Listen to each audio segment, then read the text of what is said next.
I'm actually still working on the 2,000-gallon aquarium. However, it's only filling right now, and in the meantime, I have to keep it moving. There's still far more fish tanks to set up out here in the aquarium gallery, specifically the 375-gallon planted aquarium, and that's exactly what we're going to talk about in today's video. More specifically, we're going to talk about the filtration.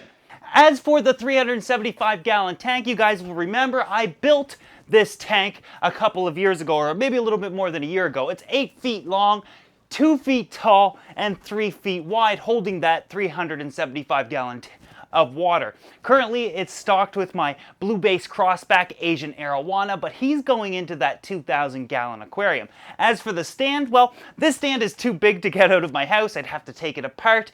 And what I wanted to do was take this aquarium and simply move it onto an existing stand. As for the stand, though, you see, we've already actually built the aquarium stand for it and a little office area, so this portion of the build is completed. But now back to the idea of filtration. What are we going to do? I have a few options. I know that I've already built the tank, I've already built the stand, and I was probably going to build the filter as well. However, I have a bunch of large filters already here.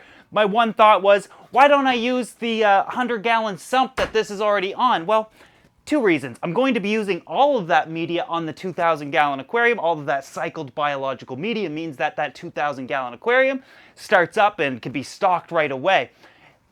The sump itself, though, is designed to be a fluidized filter, so I'd have to rip it all apart. So then I thought, what about if I use the filter on the pre-existing 370-gallon plywood in-wall aquarium? Nothing wrong with that idea either. This, however, is only a 66-gallon or 70-gallon sump, and it's a wet-dry, meaning that it's like a trickle tower. All of the water trickles and rains over the media within the sump.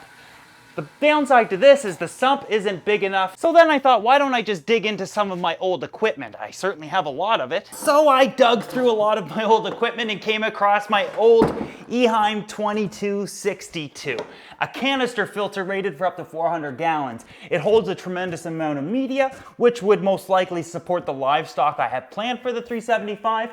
Plus, I could plumb an inline CO2 diffuser into it, so it's kind of the perfect option. And to be honest with you, this was where I was going with, and this is what I was leaning towards, until I got a call. The call actually came from Steve Bashi. You guys might know him from his company, Bashi Aquatics, or perhaps his website, bashi.com.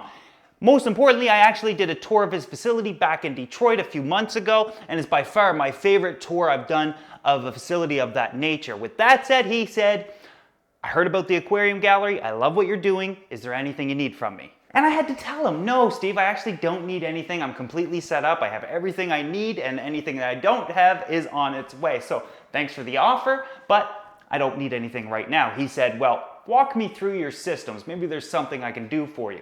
We talked about the 2,000-gallon aquarium. We talked about the racking system with the 120-gallon tanks. Then we got to that planted aquarium. I told him about my options for filtration, and it came down to me probably going to use a simple canister filter. And he said, look, let me build you a sump for it. What do you have in mind? I said, you know what? I'm gonna take this opportunity for the first time ever to say, surprise me. And that he did. I don't know what's in here, but if you like what you see, you can go to bashi.com and get your own. But you can't have mine. I don't know how I'm gonna get into this.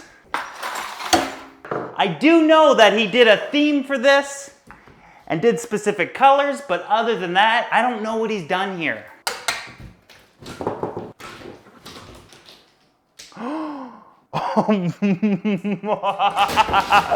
What? Oh, wow. Okay, let's jump to this setup. This is by far the sexiest planted aquarium sump ever created. That'd be a walking staff. Ooh, a t-shirt. Large, my size. Love it. Gotta put it on. Fits perfect. Okay, I gotta stop this video in its tracks because that portion of the video that you just watched was actually filmed early last week. I wanted to set this up at least on a closed loop system to show you guys this in action and how it's working. However, apparently somebody locally has been buying up all the plumbing supplies, so I gotta wait for more stuff to arrive. However, we will circle back eventually when we set this up on the tank, and I'll show you exactly how this works and in action when that happens. But, let's summarize the tank and then go through how it's going to operate, and of course how I'm going to utilize it.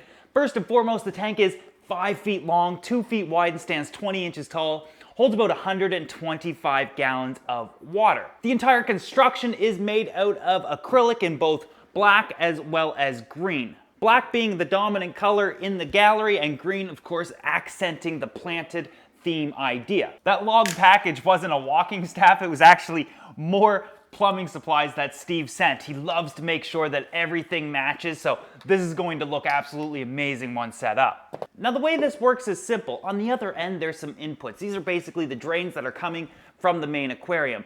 Those drains are going to enter the sump, overflow over the first baffle and through those 3 large filter socks. Those filter socks are actually quite large and they're not going to clog very often. Plus they're going to be easy to remove and rinse off, and they're going to last me a lifetime. So I really appreciated the fact that I don't have to constantly purchase or replace mechanical media. After it's done being mechanically filtered, removing all the particles from the water, it's going to flow through this second baffle here that has that screen in it.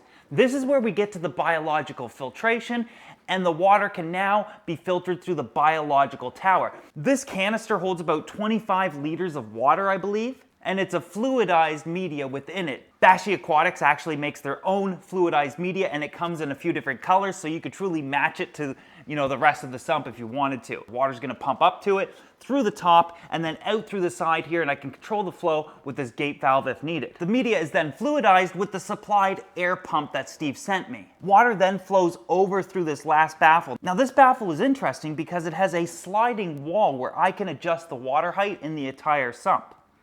I'm most likely gonna run it at its highest height just to have the sump filled to about half the volume, so I get a lot more volume of water in the main display.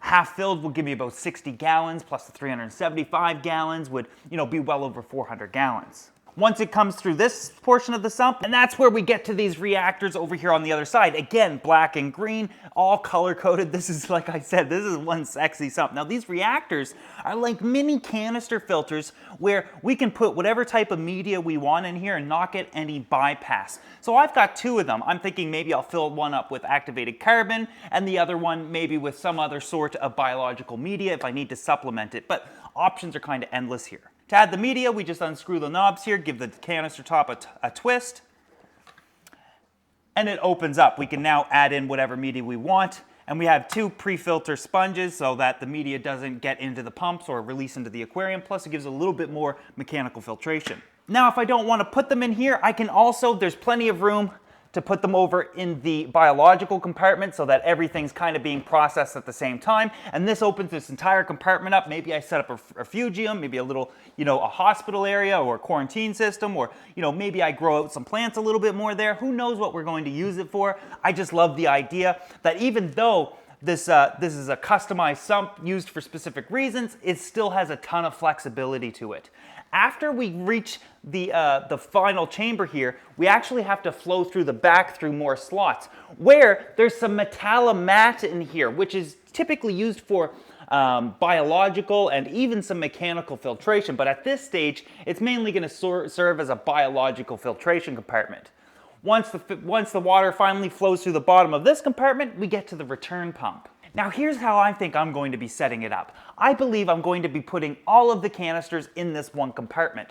The pump down here is a Vectra M1 by Ecotech. It's not only going to feed the biological filtration, but I'm going to have a T on there with a ball valve that is going to feed one of these reactors. Water will flow through it and out the top into the next reactor. Water will flow through that and then return to the bottom of the tank here. Finally giving me this whole entire open space that I'm excited to use. I don't know what I'm going to do specifically, but I'd love to know what you guys would do if you had this compartment in your sump. Would you use it as a refugium?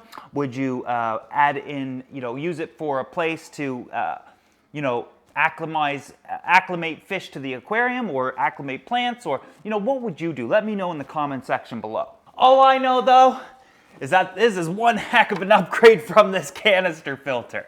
There's a ton of other features that I haven't talked about, like all of the inputs and outputs surrounding the system, where I could put in auto top-offs or sensors or dosers of some sort in and around the tank. Probably more than I'll ever need, but who knows, we might end up utilizing all of it. This is definitely a very high-tech type of sump for this planted aquarium, and I'm excited to see what it's capable of. But again, it was this or use the canister filter, so I think you guys knew what my answer was going to be.